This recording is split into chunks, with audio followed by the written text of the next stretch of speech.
Hello everyone, welcome to JEE education. तो आज हम क्लास 12 का चैप्टर 5 स्टार्ट करेंगे, कंटिन्यूटी एंड डिफरेंशिएबिलिटी। तो मैक्सिमम टीचर लोग क्या करते हैं, पहले कंटिन्यूटी पढ़ाते हैं तब डिफरेंशिएबिलिटी पे जंप करते हैं, ठीक है। लेकिन मैं उल्टा चलूंगा, मैं पहले डिफरेंशिएशन बताऊंगा, डिफरेंशिएबिलिटी बताऊंगा, तब कंटिन्यूटी पे आऊँगा, ठीक है। लास्ट में सब कुछ एकदम रिलेट कर दूंगा कि डिफरेंशिएशन होता है क्या, एप्लीकेशन क्या है, ठीक है। कोई डाउट नहीं होगा आपको। और मैं पूरा एनसीईआरटी से लेके जेईई तक का सिलेबस यहाँ कवर करूँगा, ओके। तो चलिए शुरू करते हैं।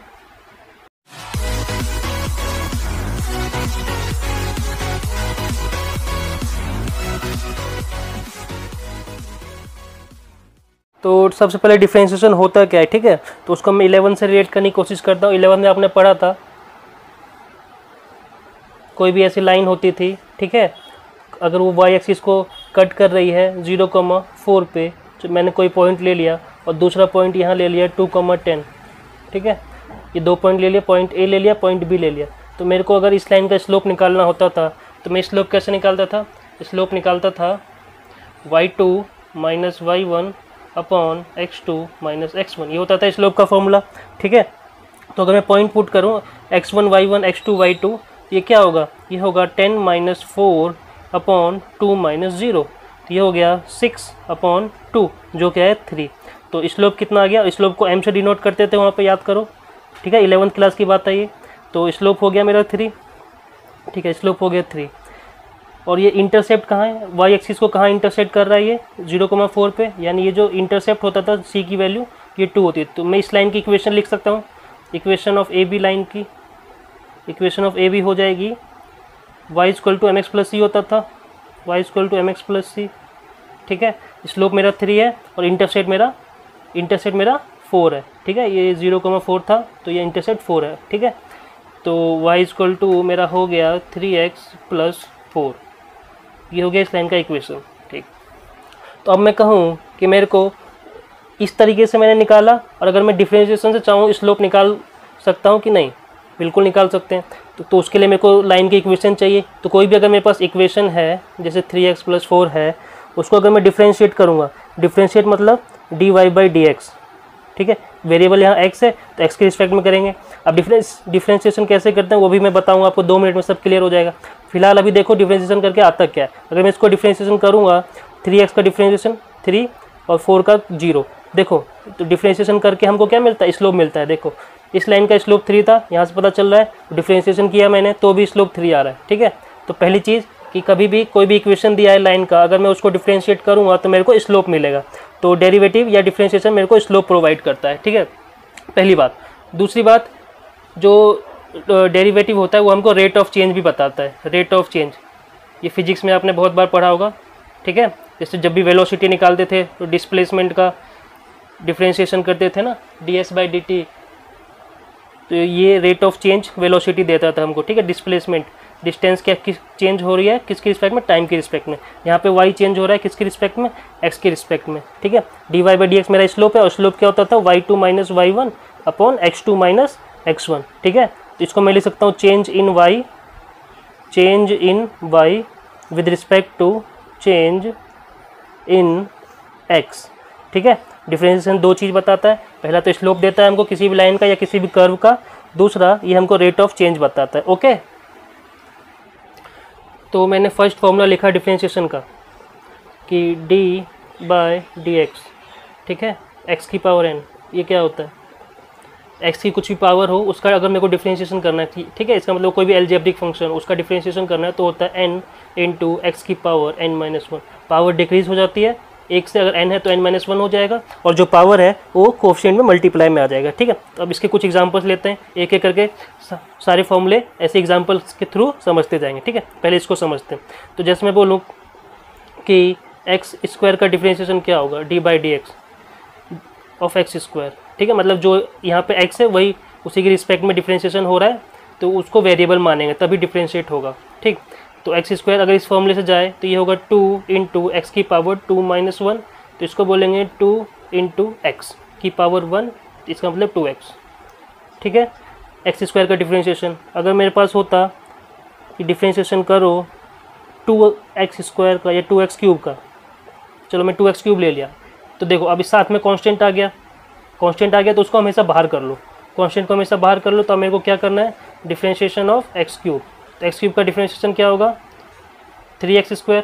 इसी फॉर्मूले से जो पावर कोफिशिएंट में आ जाएगी और एक्स की पावर एक कम हो जाएगी, 3x² आ गया, तो 3 2 जो क्या हो गया 6, तो 6x² हो गया इसका डिफ्रेंशिएशन। ठीक है, अब नेक्स्ट क्वेश्चन लेते हैं। अगर मैं क्वेश्चन 3 की बात करूँ तो मैंने ले लिया, अब 2 टर्म ऐड में ले लेता हूँ, dy/dx ऑफ 3x+4। ठीक है, अगर मेरे को इसका डिफ्रेंशिएशन करना है तो अभी ध्यान से देखोगे तो ये वही y की वैल्यू है जो मैंने स्ट्रेट लाइन का जो अभी इक्वेशन लिया था उसमें y = 3x+4 था, y = 3x+4 था। ठीक है, तो देखते हैं इसका डिफ्रेंशिएशन 3 आता है कि नहीं। जब भी ऐड सब्ट्रैक्ट में हो तो डिफ्रेंशिएशन अलग अलग हो जाते हैं, ऐड सब्ट्रैक्ट में डिफ्रेंशिएशन अलग हो जाते हैं और जो भी साइन रहता है उसके अकॉर्डिंग। ठीक है, ऐसे। ठीक, तो 3x का डिफ्रेंशिएशन क्या हो गया, 3 बाहर रखेंगे तो ये हो गया dx/dx plus derivative of constant number. ठीक है, ये तो हमको पता है कि देखो इसी फॉर्मूले से जाओगे, यहाँ पे x की पावर कुछ नहीं मतलब 1, तो 1 × x की पावर 1 - 1 0, यानी x की पावर 0, तो 1 × x की पावर 0 क्या हुआ, किसी की पावर 0 1, तो 3 आएगा इसका आंसर। ठीक है, दूसरा समझ लो, ऐसे ऐसे कैंसिल हो गया dx/dx, फॉर्मूले से जाओगे तो भी 1 आएगा, नहीं तो कैंसिल कर सकते हो। ठीक है, और ये देखो ये है डेरिवेटिव किसी कांस्टेंट नंबर का। तो कांस्टेंट नंबर देखो अभी डेरिवेटिव का मतलब मैंने बताया था चेंज होता है, चेंज इन x या change in y with respect to x। ठीक है, तो अगर मैं ग्राफ बनाऊँ किसी भी कांस्टेंट नंबर का, जैसे मैं बनाता हूँ y = 4 का ग्राफ, 4 ऐसा कुछ बनेगा, यहाँ पॉइंट होगा 0,4, ये पॉइंट होगा 0,4, ग्राफ ऐसे बनेगा। ये पॉइंट मान लो x1 y1, ये पॉइंट मान लो x2 y2। ठीक है, y वाला पार्ट तो सेम है, y वाला पार्ट तो सेम है, यहाँ भी y4 है, यहाँ भी 4 है। तो जब डिफ्रेंशिएशन करोगे dy/dx मतलब कि स्लोप जब निकालोगे तो y2 - y1 करोगे, y2 - y1 upon x2 - x1 किसी कांस्टेंट नंबर के केस में, तो यहाँ y दोनों सेम है, y1 और y2 सेम है, तो न्यूमरेटर की वैल्यू सेम हो जाएगी और सब्ट्रैक्ट होकर 0 दे देगा। ठीक है, तो y = 4 या किसी भी कांस्टेंट नंबर का डिफ्रेंशिएशन क्या होता है 0 होता है। तो ये तो कांस्टेंट का डिफ्रेंशिएशन है, तो ये तो हमको 0 देगा। तो देखो इसकी वैल्यू क्या आई 3 आई वैल्यू। ठीक है, तो वहाँ भी 3 लिखा था मैंने डायरेक्ट, तो मैंने बताया वहाँ 3 कैसे आया था। ओके, तो अब मैंने कुछ फॉर्मूले लिखे हैं। ठीक है, देखो dy/dx ऑफ x की पावर n nxn-1 होता है और dy/dx ऑफ कांस्टेंट 0 होता है। तो ये दो तो हमने कर लिया। ठीक है, ये दो तो हमने कर लिया। अब उसके बाद ये जो मैंने लिखे हैं यहाँ तक ट्रिग्नोमेट्री के फॉर्मूले, जैसे sin x का डेरिवेटिव क्या होता है cos x होता है, sin x का डेरिवेटिव cos x का derivative minus sin x, tan x का डेरिवेटिव sec²x, cot x का माइनस cosec²x, sec x का sec x tan x, cosec x का डेरिवेटिव होता है minus cosec x into cot x, ex का derivative ex ही रहता है एज इट इज़। ठीक है, एक्सपोनेंशियल ex ही है जिसका सेम रहता है, ex पहले भी x था बाद में भी x ही रह जाता है। ठीक है, और log x लॉगरिथमिक फंक्शन का डेरिवेटिव क्या होता है 1/x होता है। ठीक है, तो ये सारे आपकी नोटबुक में नोट होने चाहिए। इसके बाद मैं कुछ और फॉर्मूले लिखूंगा जो इन्वर्स ट्रिग्नोमेट्री के फॉर्मूले होंगे। ये तो नॉर्मल ट्रिग्नोमेट्री था 8th तक, 3 से 8 तक ट्रिग्नोमेट्री, उसके बाद एक्सपोनेंशियल फंक्शन, लॉगरिथमिक फंक्शन का डेरिवेटिव। ठीक है, अब मैं इन्वर्स के कुछ फॉर्मूले लिखूंगा। और हाँ, ये सब फॉर्मूला तभी वैलिड है जब sine cos tan cot sec cosec सबकी पावर 1 हो। ठीक है, सबकी पावर 1 हो। साइन एक्स का कॉस एक्स होता है, लेकिन साइन स्क्वायर एक्स का खाली कॉस स्क्वायर एक्स नहीं होता है। ठीक है, ये सब तभी वैलिड जब पावर 1 हो। ओके, और एक्स की पावर n और कांस्टेंट नंबर तो मैं प्रूव करके दिखा दिया, दोनों सॉल्व करके दिखा दिया। कुछ कुछ क्वेश्चन लेके कांस्टेंट का डेरिवेटिव 0 होता है और एक्स की पावर n का nxn-1 होता है। ठीक है, तो अब अगर मैं पूछूं कि dy/dx ऑफ साइन एक्स क्या होगा, dy/dx ऑफ साइन एक्स क्या होगा, अभी डायरेक्ट फॉर्मूला के अकॉर्डिंग आप बोल दोगे cos x होगा। ठीक है, अगर मैं बोलूँ dy/dx ऑफ x² क्या होगा, ये भी बोल दोगे x की पावर n वाले फॉर्मूले के अकॉर्डिंग कि 2x आएगा इसका डिफरेंशिएशन। ठीक है, तो अब देखो मैं पहले वाले फंक्शन को fx नाम दे देता हूँ sin x, दूसरे वाले फंक्शन को gx नाम दे देता हूँ x²। ठीक है, तो अब मैं बोलूँ f ऑफ gx का डेरिवेटिव क्या होगा, f ऑफ gx का डेरिवेटिव क्या होगा, f ऑफ gx मतलब f ऑफ gx मतलब x² मतलब f ऑफ x²। तो f ऑफ x² का डेरिवेटिव क्या होगा, मेरे को फाइंड करना है कि इसका डेरिवेटिव क्या होगा। तो मैं कैसे फाइंड करूँगा, अगर fx मेरा sin x है तो fx² हो जाएगा मेरा sin ऑफ x², ये बस एंगल में x² है। ठीक है, तो मेरे को इसका डेरिवेटिव फाइंड करना है, तो कैसे करूँगा, तो ये तो मैं कर नहीं पाऊँगा। क्यों, क्योंकि ये हो गया कंपोजिट फंक्शन। ये क्या हो गया, कंपोजिट फंक्शन। मैंने बोला था फॉर्मूला तभी वैलिड है जब sin x as it is sin x ही दिखे, लेकिन ये क्या ये sin x दिख रहा है, नहीं ये sin x² दिख रहा है, पावर्स आ रही है ना एंगल में, तो ऐसा तो कुछ था नहीं। अब इसका cos x² मत बोल देना, वो गलत है। कंपोजिट फंक्शन है या दो फंक्शन मिक्स हो रहा है, साइन एक्स और एक्स स्क्वायर मिक्स हो रहा है, ठीक है। तो इसका डेरिवेटिव करने के लिए मेरे को क्या चाहिए, तो इसका डेरिवेटिव करने के लिए मेरे को चेन रूल पता होना चाहिए। चेन रूल, एक इसी रूल पे पूरा डिफरेंशिएशन का लगभग 90% क्वेश्चन सॉल्व हो जाता है चेन रूल पे, ठीक है। चेन रूल क्या कहता है कि कोई भी कंपोजिट फंक्शन है एफ ऑफ जी एक्स, तो अगर मेरे को इसका डेरिवेटिव करना है, डैश मतलब डेरिवेटिव, ठीक है, डैश मतलब derivative, D by d x करना है एफ ऑफ जी एक्स का डेरिवेटिव करना है, तो वो किसके बराबर होता है, वो बराबर होता है एफ डैश जी एक्स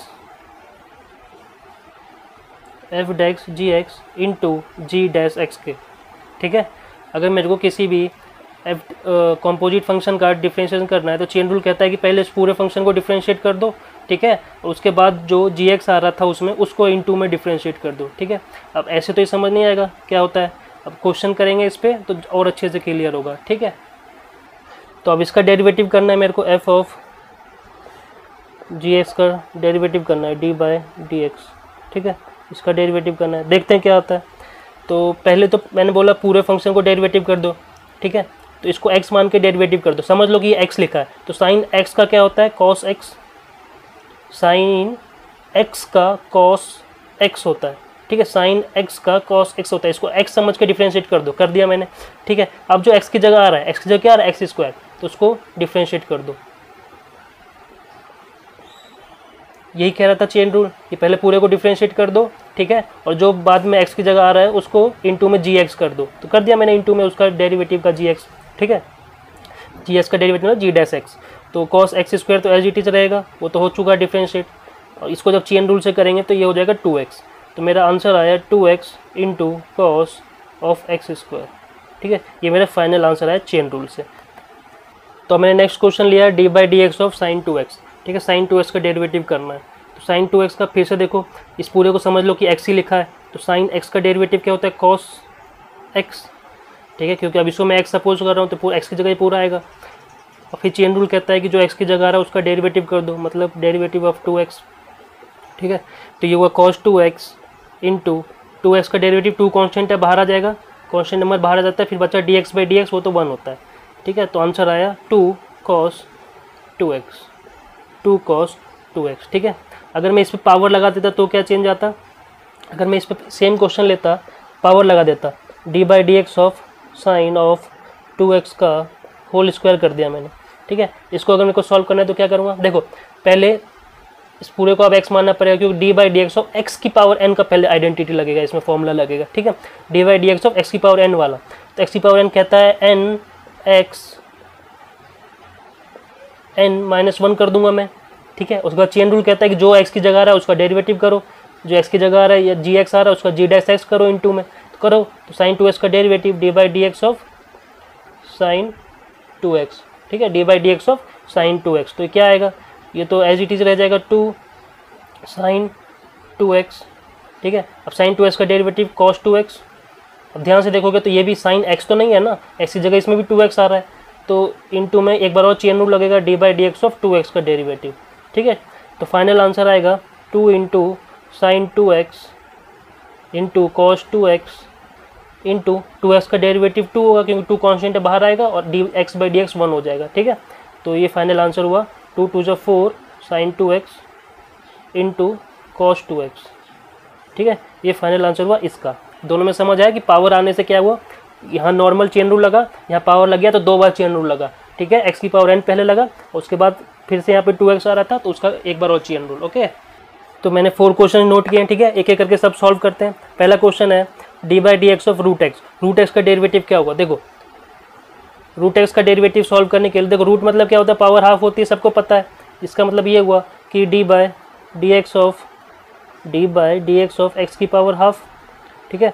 रूट या क्यूब रूट देख के डरना नहीं है, उसका मतलब होता है पावर फ्रैक्शन में, ठीक है, पावर फ्रैक्शन में एक्स की पावर हाफ, तो एक्स की पावर n ही हुआ ये, तो एक्स की पावर n तो हमको पता है क्या होता है, एक्स की पावर n होता है n की जगह जो भी आ रहा हो, हाफ आ रहा है तो क्या हो गया n इंटू एक्स की पावर n-1, ये होता है फॉर्मूला।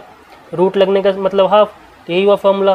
तो ये हुआ 1/2 इंटू एक्स की power half minus one is minus half, ठीक है। माइनस हाफ को अगर मेरे को प्लस हाफ बनाना है तो मैं उसको नीचे लिख दूंगा ऐसा कुछ, एक्स की पावर हाफ, ठीक है, एक्स की पावर हाफ। तो इसको और क्या लिखेंगे, इसको और क्या लिख सकते हैं, 1/2 इंटू रूट एक्स, ठीक है। तो डी बाई डी एक्स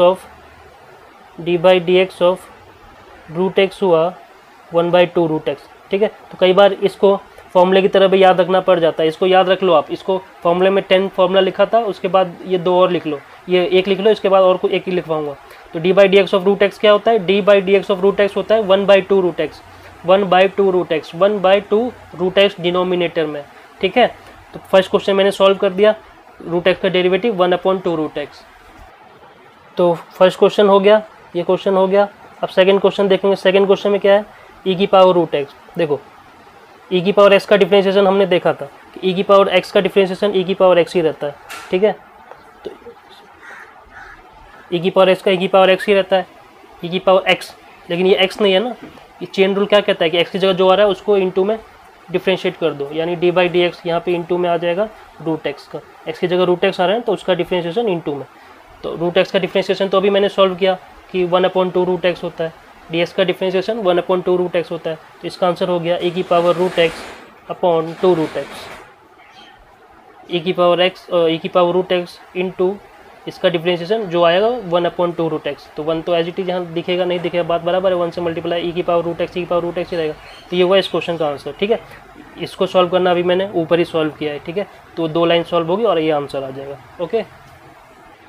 तो क्वेश्चन 1 और 2 दोनों हो गया। अब क्वेश्चन 3 देखते हैं, 3 को सॉल्व करते हैं।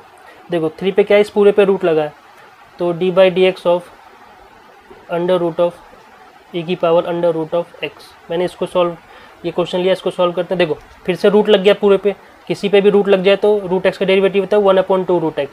तो इसका होगा 1/2 root x d by d x of under root of x. ये पूरा एक्स की तरह यहाँ बिहेव करेगा, क्या, ई की पावर रूट एक्स, ठीक है, कर दिया मैंने। 1/2 रूट एक्स आ गया, d by d x of root x हो गया 1/2 रूट एक्स। और चेन रूल कहता है कि जो एक्स की जगह आ रहा है, जो एक्स की जगह आ रहा है उसका डेरिवेटिव कर दो, ठीक है, डी बाई डी एक्स कर दो उसका, ठीक। तो नेक्स्ट लाइन हो जाएगी, ये तो अब हो गया, ये तो एज इट इज चलता रहेगा बस, 1/2 अंडर रूट ए की पावर अंडर रूट एक्स, ठीक है। और ये सेकंड क्वेश्चन था, अभी मैंने सॉल्व किया था, इसको अभी मैंने सॉल्व किया था। कैसे सॉल्व किया था, ई की पावर एक्स का तो ई की पावर एक्स ही रहता है, ई की पावर एक्स का ई की पावर एक्स ही रहता है, मैंने ई की पावर एक्स ही लिखा, लेकिन यहाँ रूट एक्स है। रूट एक्स कहेगा कि एक और चेन रूल लगाओ, चेन रूल लगाओ, यहाँ पे एक्स की जगह रूट एक्स आ रहा है तो इंटू में उसका डेरिवेटिव, ठीक है। तो फाइनल आंसर क्या आएगा, 1/2 अंडर रूट ए की पावर अंडर रूट एक्स, ऊपर ए की पावर रूट एक्स इंटू में, और यहाँ आ गया 1/रूट एक्स का डेरिवेटिव होता है 1/2 रूट एक्स, ठीक है। ये हुआ फाइनल आंसर। इसको 2 2 जा 4 मल्टीप्लाई भी कर सकते हैं, ठीक है, बस एक लाइन और मल्टीप्लाई होके आ जाएगा। ये हुआ इसका फाइनल आंसर। तो अब क्वेश्चन 1, 2 और 3 हमने कर लिया, अच्छे से समझ लिया। अब क्वेश्चन 4 पे आते हैं, ठीक है। सारे क्वेश्चन चेन रूल पे बेस है क्योंकि सभी कंपोजिट फंक्शंस हैं, ओके।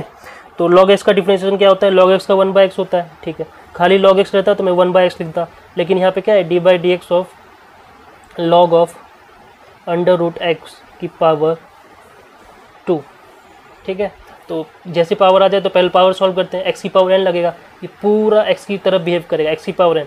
एक्स की पावर n क्या कहता है कि n x n minus 1, x की पावर n का फॉर्मूला ये होता है n x n minus 1। X की जगह पूरा log रूट एक्स आ रहा है, ठीक है। अब इनटू में चेन रूल कहता है कि जो भी एक्स की जगह आ रहा है उसका डिफरेंशिएशन कर दो, तो log रूट एक्स आ रहा है एक्स की जगह ना, ठीक है। तो ये तो हो गया 2 into log root x, 2 into log root x, 2 into log root x हो गया, इसकी पावर 1 है तो एज इट इज़ ये रह गया, into D by d x of log x, d by d x of log, अब ये एक्स की तरह बिहेव करेगा, D by d x of log x क्या होता है 1/x, ठीक है। अब एक्स की जगह तो रूट एक्स है तो वही लिखेंगे ना, अब रूट एक्स आ गया, एक्स तो है नहीं, एक्स की जगह रूट एक्स है तो वो बोलेगा कि एक बार और चेन रूल लगाओ, तो एक बार और चेन रूल लगाओ, d by d x of root x, क्योंकि एक्स की जगह रूट एक्स आ रहा है। तो फाइनल आंसर हुआ 2 into log root x into 1/रूट एक्स इंटू रूट एक्स का डेरिवेटिव 1/2 अंडर रूट एक्स, ठीक है। रूट एक्स का डेरिवेटिव 1/2 रूट एक्स सिखाया था, तो ये फाइनल आंसर हो गया 2 लॉग रूट एक्स अपॉन, यहाँ तो 1 हो गया, और फाइनल नीचे 2 रूट एक्स मल्टीप्लाई हो गया, हमको एक्स दे देगा, ठीक है, तो ये हुआ फाइनल आंसर। चारों क्वेश्चन मैंने किया, हो आपको समझ आया होगा मैक्सिमम चीज़। नहीं आया तो एक बार और वीडियो को पीछे से देखिए, समझ आएगा। ठीक है, कुछ नहीं, बस चेन रूल को अप्लाई किया अच्छे से। जब भी कंपोजिट फंक्शन आएगा चेन रूल ही होगा। चेन रूल अगर आपका स्ट्रॉन्ग है तो आपका डिफरेंशिएशन स्ट्रॉन्ग है, तो अच्छे से आप देखिए इसको।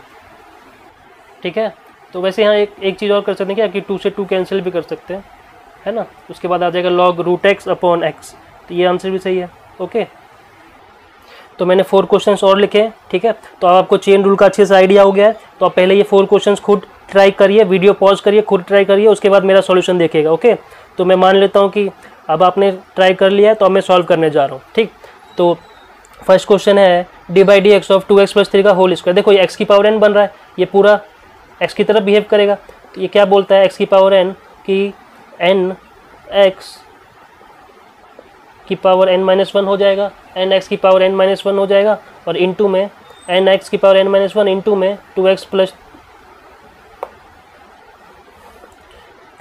3 का डेरिवेटिव हो जाएगा। ठीक है, चेन रूल, x की पावर n होता है n x n-1 और इनटू में फिर चेन रूल लग जाएगा। ठीक है, तो ये क्या हो जाएगा 2 × 2x + 3 प्रोडक्ट ऑफ ये। अब इसका डिफरेंशिएशन करने तो आता है, सिंपल अलजेब्रिक फंक्शन है, d/dx सेपरेट हो जाएगा दोनों के साथ। तो d/dx ऑफ 2x का डेरिवेटिव करेंगे तो 2 और 3 तो कांस्टेंट है, तो 2 के साथ प्लस में 0 आएगा।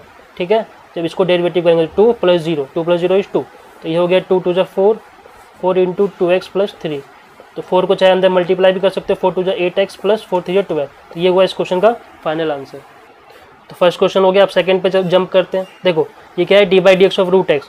d/dx ऑफ रूट एक्स होता है 1/2 root x. d/dx of root x होता है 1/2 रूट एक्स। ठीक, अब रूट एक्स की जगह आ रहा है 2x + 3, तो इनटू में डेरिवेटिव करेंगे किसका, 2x + 3 का। 2x + 3 का डेरिवेटिव करेंगे तो ये हो गया 1/2 अंडर रूट 2x + 3, और 2x का जब डेरिवेटिव करेंगे तो हमको क्या मिलेगा 2 + 0, 2 + 0 है ना। इसको डेरिवेटिव करेंगे तो 2x का 2 मिलेगा, dx/dx 1 हो जाएगा, और प्लस कांस्टेंट का डेरिवेटिव तो 0। तो ये आया आंसर। तो ये आ गया 2/2 अंडर रूट 2x + 3। ठीक है, ये कैंसिल हो गया, तो 1/√2x + 3 is the final answer. ठीक है, समझ आया होगा ये वाला। तो सेकंड क्वेश्चन हो गया, फर्स्ट क्वेश्चन हो गया। ठीक है, थर्ड क्वेश्चन पे आते हैं, इसको डिफरेंशिएट करते हैं। तो d/dx of 2 sin² x find करना है, और प्लस में cos x है, तो सेपरेट हो जाएगा, हमको पता है, अब तो एक्सपर्ट हो गए हो। ठीक है, इसको करने में ऐसे था, तो इसको आप सेपरेट कर लेंगे, तो ये हो जाएगा ऐसे plus d/dx of cos x। ठीक है ना, यहाँ लगाओ ये प्रोडक्ट में। ठीक है, कांस्टेंट बाहर आ गया, sin² x का पहले तो चेन रूल x की पावर n से हो जाएगा n x sin x की पावर फिर n-1 2 - 1 1 हो जाएगा। ठीक है, फिर sin x का चेन रूल cos x। ठीक है, sin x का chain rule cos x plus cos x का डेरिवेटिव होता है माइनस sin x, तो प्लस को माइनस बना देगा और इनटू में माइनस sin x आ जाएगा यहाँ पे। ठीक है, तो ये लिख दो, और एक स्टेप आ सकता है क्या कि sin x कॉमन आ जाएगा, sin x कॉमन लेके ये हो जाएगा 2 × 2 = 4 cos x - 1। ठीक है, ये हुआ थर्ड क्वेश्चन का आंसर। फोर्थ का भी मैं इसी के साथ कर देता हूँ। देखो रूट एक्स का होता है 1/2 रूट एक्स, रूट एक्स का होता है 1/2 रूट एक्स। ठीक है, रूट एक्स का होता है 1/2 रूट एक्स। अब इनटू में डेरिवेटिव किसका, जो एक्स की जगह आ रहा है, एक्स की जगह sin रूट एक्स आ रहा है ना, एक्स की जगह sin रूट एक्स आ रहा है, d/dx of root x, x की जगह sin रूट एक्स आ रहा है, तो इनटू में sin रूट एक्स का डेरिवेटिव। तो नेक्स्ट लाइन हो जाएगी 2 under root sin root x. ठीक है, sin x का होता है cos x, sin x का होता है cos x। ठीक है, लेकिन क्या यहाँ पे x है, नहीं, यहाँ रूट x है, तो रूट x का फिर से डेरिवेटिव करेंगे, तो चेन रूल से रूट x का डेरिवेटिव क्या हो जाएगा बराबर 2 रूट x, 1/2 रूट x। ठीक है, तो ये फाइनल आंसर है। इसको थोड़ा मल्टीप्लाई करके भी लिख सकते हैं चाहे तो, 2 × 2 = 4 ऐसे करके। मान लो मैंने लिख दिया 2 × 2 = 4 root x into root of sine root x। ठीक है, ये लिख दिया, और ऊपर आ गया cos ऑफ रूट x। ठीक है, ये हुआ इसका फाइनल आंसर। तो अभी तक जितने क्वेश्चन है आई होप सब समझ आ गया होगा। ठीक है, 10 फॉर्मूले भी मैंने लिखे थे, 10 के बाद 2 फॉर्मूले और लिखते हैं, 11th और 12 इसको भी ऐड कर लीजिएगा वहाँ पे, कि d/dx of u into v। ठीक है, u इंटू v, और d/dx of u upon v। ठीक है। तो इसको बोलते हैं प्रोडक्ट रूल, इसको बोलते हैं प्रोडक्ट रूल, क्योंकि यहाँ पे प्रोडक्ट हो रहे हैं u इंटू वी, दो फंक्शन है, u और v दोनों x के फंक्शन है, ठीक है। और यहाँ पे डिवाइड हो रहा है तो इसको बोलते हैं डिवाइजर रूल या क्वेश्चन रूल भी बोल सकते हैं, और क्वेश्चन रूल, ठीक है। तो u इंटू वी, जब भी दो फंक्शन प्रोडक्ट में होगा उसका डेरिवेटिव होगा, पहले एक को बाहर करेंगे, दूसरे का डेरिवेटिव dv बाई dx, ठीक है। फिर दूसरे को बाहर करेंगे, v को बाहर किया, पहले का डेरिवेटिव du बाई dx, ठीक है। u इंटू वी का derivative plus v into you का डेरिवेटिव, ये हुआ प्रोडक्ट रूल। क्वेश्चन रूल क्या हुआ कि v स्क्वायर, मतलब जो डिनोमिनेटर में है उसका स्क्वायर, उसके बाद जो डिनोमिनेटर में वही बाहर रहेगा, जिसका स्क्वायर है वो पहले बाहर रहेगा, v का स्क्वायर तो v बाहर, ठीक है। u का डेरिवेटिव du बाई dx, उसके बाद minus u bar dv by dx, ठीक है। तो ये हुआ प्रोडक्ट रूल, ये हुआ क्वेश्चन रूल। तो जब भी दो फंक्शन मल्टीप्लाई या डिवाइड हो होंगे तो इन फॉर्मूले को यूज़ करेंगे, ठीक है, प्रोडक्ट रूल और क्वेश्चन रूल को। ओके, तो अब मैंने दो क्वेश्चन लिखे हैं, ये देखो यहाँ मल्टीप्लाई हो रहा है, यहाँ डिवाइड हो रहा है, यानी मल्टीप्लाई देखते ही तुरंत माइंड में क्लिक करना चाहिए कि ये प्रोडक्ट रूल पे बेस है। प्रोडक्ट रूल क्या कहता है कि जब भी दो चीज़ प्रोडक्ट है तो एक को बाहर करेंगे, दूसरे का डेरिवेटिव cos 2x का डेरिवेटिव, ठीक है, फिर प्लस का साइन लगाएंगे, अब दूसरे को बाहर करेंगे, पहले का डेरिवेटिव यानी d by dx of sine x, ठीक है। यही होता है प्रोडक्ट रूल। तो साइन x तो एज इट इज रहेगा, cos 2x का देखो, cos 2x का क्या होगा minus sign 2x, cos 2x करना आता है माइनस साइन 2x, इसमें भी चेन रूल लगेगा, cos x का माइनस साइन 2x होगा, cos x का माइनस साइन x होता है, x की जगह 2x है, अब 2x का डेरिवेटिव क्या होगा 2, ये कहाँ से आया चेन रूल से, 2x का डेरिवेटिव 2 चेन रूल से, ठीक है, बहुत बार सिखा चुका हूँ। चेन रूल हर जगह लगेगा, चाहे प्रोडक्ट रूल हो चाहे क्वेश्चन रूल हो, जहाँ भी कंपोजिट फंक्शन होगा, ठीक है। प्लस cos 2x बाहर, साइन x का cos x, यहाँ तो कुछ चेन रूल की जरूरत नहीं है, तो as it is sine x लिखा है तो इसका डेरिवेटिव cos x हो गया, ठीक है। ये हुआ इस क्वेश्चन का आंसर। अगर मैं इसको सॉल्व करूँ तो यहाँ पे है क्वेश्चन रूल, देखो u अपॉन वी, ये मेरा u है, ये मेरा v है, तो u अपॉन वी का फॉर्मूला होता है v स्क्वायर, मतलब cos स्क्वायर x, ठीक है, v स्क्वायर, और फिर v को बाहर रखते हैं, v को बाहर रखा, इनटू में u का डेरिवेटिव साइन x का डेरिवेटिव cos x, फिर बीच में माइनस होता है, ठीक है, v बाहर यानी cos x बाहर, u का डेरिवेटिव यानी साइन x का डेरिवेटिव cos x, अब साइन x बाहर रहेगा, और cos x का जब डेरिवेटिव करेंगे तो माइनस साइन x हो जाएगा, तो ये प्लस हो गया, cos x का डेरिवेटिव माइनस साइन x होता है, cos x का डेरिवेटिव माइनस साइन x होता है, ठीक है, साइन चेंज कर दिया उसने, तो आंसर क्या आ गया, देखो ये हो गया cos square x plus sine x into sine x, sine square x हो गया, ठीक है। नीचे तो as it is cos square x, अब ये देखो इतना ही छोड़ सकते हैं, लेकिन फॉर्मूला हम यहाँ फिर से फॉर्मूला बन रहा है क्या, 10th क्लास का formula, sign square x plus cos square x 1 होता है, तो 1 अपॉन cos स्क्वायर x, ठीक है, 1 upon cos square x, 1 upon cos square x को और कुछ लिख सकते हैं क्या, sec स्क्वायर x। तो ये हुआ फाइनल आंसर, ठीक है। तो आई होप आपको इतना समझ आया होगा। तो वीडियो की लेंथ में ज़्यादा ना करते हुए अब इस वीडियो को यहीं एंड करता हूँ। तो नेक्स्ट वीडियो में और इन्वर्स फंक्शन लेंगे, इन्वर्स ट्रिग्नोमेट्रिक फंक्शन लेंगे, उनको डिफ्रेंशिएट करेंगे। ओके।